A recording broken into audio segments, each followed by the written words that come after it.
National party में चूंकि progressive party थी, मल्टी नेशनल पार्टी थी, मल्टी क्लास पार्टी थी, और एक मैं कहूंगा कि पाकिस्तान में जैसे पार्टी शायद बन न पाए, फिर खुदा करे बने, नामुमकिन नहीं है, लेकिन ये उस तरह की पार्टी बनना मुश्किल है।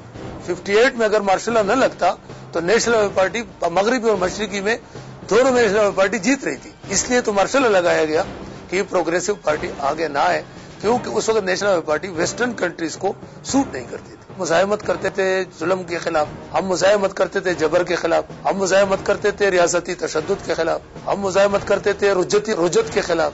तो ये मुजाहिमती तहरीकें थी जो नेशनल पार्टी कब से चल रही है। देखो, मैं जात में कुछ नहीं हूँ, मैं समझता हूँ कि मैं जिस तहरीक का हिस्सा हूँ मैं उस तहरीक पे फख्र करता हूँ। अपनी जात पे वो मैं पे तारीख पे छोड़ देता हूँ कि तारीख मेरे बारे में क्या फैसला करती, मैं गलत था, मैं सही था, मैं अच्छा था या मैं बुरा था, मैं तारीख पे छोड़ता हूँ, मैं अपनी जात की बात नहीं करूँ। हाँ, मैं जिस तहरीक में था उसमें जदोजहद थी, उसमें मेरी जदोजहद शामिल थी।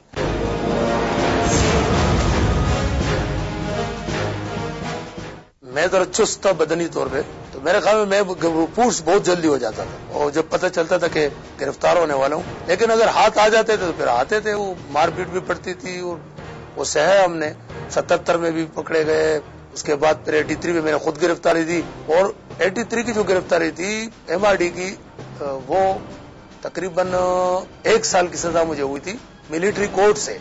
और आपको एक दिलचस्प बात बताऊं कि जब इस मिलिट्री कोर्ट में मुझे पेश किया तो 10 दिन तक हमारा ट्रायल होता रहा। मैं तंग हो गया, मैंने सख्त बातें कहनी शुरू कर दी, तो फिर वो मुझे जेल से नहीं लाते थे, क्योंकि सुबह 6 बजे लाते थे और रात को 12 बजे में वापस ले जाए। ना में पानी देते थे, न चाय देते थे, जमीन पर बिठाते थे गर्म धूप में, और उस वक्त हम लोग प्यासे भूखे 12 बजे रात तक बैठे रहते थे। 1 साल की सजा हुई, 3 महीने में कराची जेल में रहा, और 3 महीने के बाद मुझे हैदराबाद जेल, चूंकि मैंने भूख हड़ताल की थी। अब्दुल मालिक एडवोकेट उस वक्त किडनी पेन में थे, जो इंतकाल कर गए, वो किडनी पेन में थे, उसकी वजह से मैंने स्ट्राइक करवाया जेल में, जिसका मुहर्रिक मैं था, इसलिए हमें मुख्तलिफ जेलों में फेंका गया।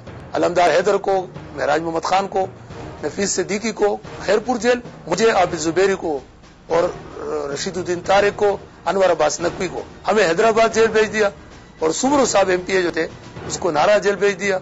इस तरह हमें सब तितर बितर करके मुख्तलिफ जेलों में भेजा गया। लाशारी साहब को, कारी शेर अफजल को, फतेहाब अली खान को, मरहूम को, इन सबको सक्कर जेल भेज दिया। तो हमें सब तितर बितर हो गए। 83 के बाद तो खैर छोटे मोटे गिरफ्तारी होती थी, फिर छोड़ देते थे, केस नहीं बनाते। लेकिन आपको हैरत होगी, मुझे सबसे ज्यादा इंटरेस्टेड था मेरी गिरफ्तारी, वो नवाज शरीफ साहब के साथ हुकूमत में अलाई थे, कोलिशन पार्टनर थे, तो मुझे गिरफ्तार कर लिया था बगावत केस में। और जो उस केस में गिरफ्तार किया जो कि 12-13 साल पुराना था, वो 12-13 साल पुराना केस उठा के उन्होंने मुझे बगावत, मुल्क दुश्मनी और कत्ल पे उकसाना 123A, 124A, 120B 3 सेक्शन में मुझे जेल में बंद कर दिया। और जब सेनेट में, कौमी असम्बली में, बलोचिस्तान असम्बली में, पुख्तनख्वा असम्बली में मेरे लिए आवाज उठी, तो फिर मुझे 169 के तहत जेल से रिलीज कर दिया। पहले जो हुकूमत थी नवाज शरीफ साहब की, मैंने खुद गिरफ्तारी दी थी, ये मुशर्रफ के मार्शल के खिलाफ जेल गए थे, और लांडी जेल में भी गए, सेंट्रल जेल में भी रहे, हैदराबाद जेल में भी रहे, जेलों में रहे हम मौजा मुख्तलिफ जगहों पर।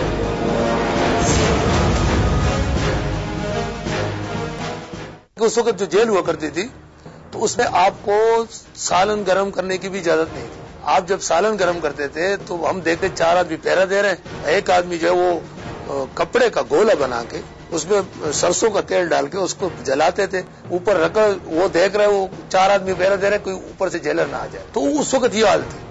लेकिन चूंकि हम लोग हड़तालें, भूख हड़तालें करना, जेल में झगड़ा, मुजाहिमत करना, तो वो जो जेल मैनुअल था उसमें चेंजेस भी आती गई, और साथ में जेल में जो लोग सियासी लोग अब जाते बड़े आराम से रहते हैं। ये बाएं बाजू के लोगों के जद्दोजहद की वजह से मुमकिन हुआ है कि जेल में उन्होंने आहिस्ता आहिस्ता करके पाबंदियां तोड़नी शुरू की। जैसे हमने पाबंदी तोड़ी हैदराबाद जेल में 83 में, मैं शकील पठान मरहूम भी हमारे साथ थे, बड़े अच्छे ह्यूमन राइट्स के एक्टिविस्ट भी थे, 1700 सियासी कैदी थे। आजकल जो पीपल्स पार्टी में लीडरशिप है हुकूमत में, इनमें ज्यादातर लोग हमारे साथ जेल में थे। तो 83 में हैदराबाद जेल में फिर हम लोगों ने बैरक तोड़ दिए जेल के अंदर। तब बैरक तोड़ दिए 12, उसके बाद जो हम पंजाबी फिल्मों में देखते थे अक्सर के, जब छोटे थे, कि वो जब जेल में कोई गड़बड़ होता तो सीटियां बजती थी और पुलिस वाले बंदूक लेके एक दूसरे के पीछे भागते थे। तो वो सीन हमने फिर अपनी आंखों से देखा कि जो हमारे पीछे सीटियां बज रही थी और हमारे पीछे बंदूक लेके आ रहे कतार में, तो हमें उस जेल से, उस बैरकों से गंदी जगह पे ले आए। हम लोगों को फिर मार भी पड़ी,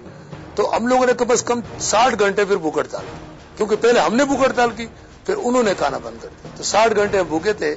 پھر جب ہم پہ آنسو گیس پھینکا، وہ سمجھے بے حال ہو گئے ہوں گے، تو ہم نے دروازے توڑ کے اس میں جو نیزے لگے ہوتے وہ نیزے نکال کے پھر پولیس سے مقابلہ کیا۔ آخر میں پھر انہیں قرآن لایا، قرآن پہ انہوں نے بھی ہاتھ رکھا، ہم نے بھی ہاتھ رکھا، اور فیصلہ یہ ہوا کہ جی ہم آپ کو کچھ نہیں کہیں گے، آپ بند ہو جائیں۔ تو جب ہم بند ہوئے تو انہوں نے قرآن کی بات نہیں مانی، 24 گھنٹے پھر بھی ہمیں بھوکا پیاسا رکھا۔ جیل میں بڑا عجیب زندگی ہوتی ہے۔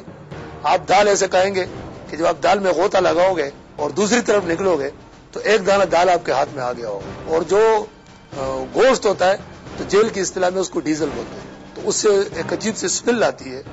گوشت تو گوشت ہوتا نہیں ہے، لیکن بہرحال، اور جیل کی چپاتی آج جلی آج پکی، یہ کھانا پڑتا ہے، اور اس میں جیل مزاحمت بھی کرنا پڑتا ہے۔ حیدرآباد جیل کا 1 سال بڑا لمبا پیریڈ ہوتا ہے، اس میں ہم نے بہت کچھ سیکھا۔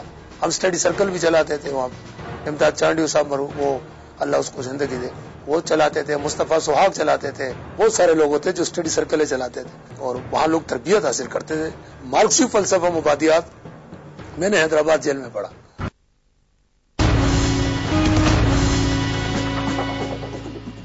پلے کرکٹ کی جیت، کھیلے گی ٹیم، جیتیں گے آپ۔ Only on play. Gillette Mark 3 سے